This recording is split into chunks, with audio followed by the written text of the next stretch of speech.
got the papers in front of us.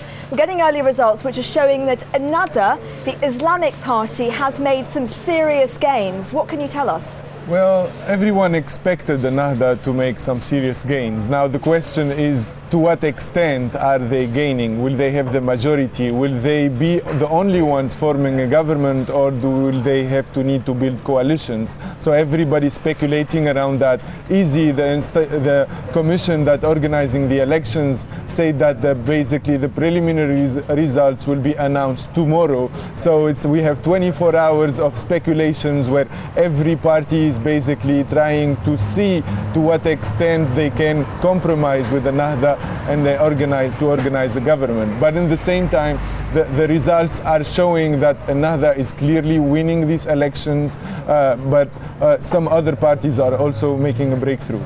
Now, I spoke to a man called Monsef Marzouki. He's very well known here in Tunisia. He's the leader of the CPR. Now, he told me that there could be a possibility of a coalition, an Islamic coalition. Now that would be incredible for Tunisia, a country that is supposed to be secular, to have an Islamic coalition potentially deciding what happens with the constitution.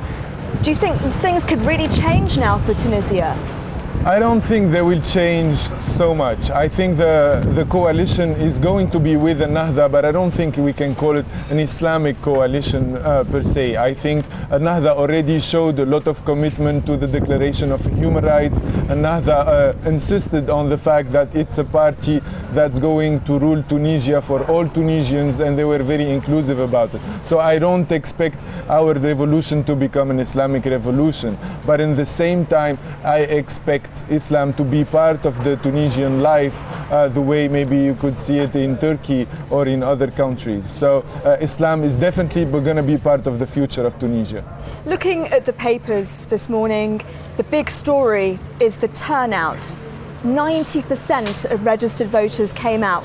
What kind of message do you think that sends to the rest of the Arab world, to Egypt, which might be having elections next month, to Libya, which will potentially be having elections next year? What message does this send out? I think Tunisians are again showing the way to the rest of the Arab world.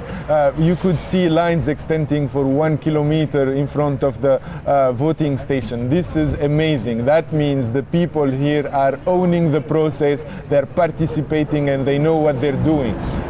Basically, I think we showed that these Tunisian people who did the revolution deserve that trust and deserve democracy. And we're so happy today because we're basically the first democracy in the Arab world, and today we can be proud of it and show to all the parties that whatever happens, Tunisians can take back their votes. Zied, I was here with you. You were protesting in January. I watched the protest take place on the streets of Tunis. Do you think that the promises of that revolution have really been fulfilled? Because people around the country are still very unhappy. There is high unemployment, corruption hasn't been dealt with, there's still no justice for the victims of the protests, people who died in those protests. Do you think that will come now? I think now it's the time for all the justice to prevail.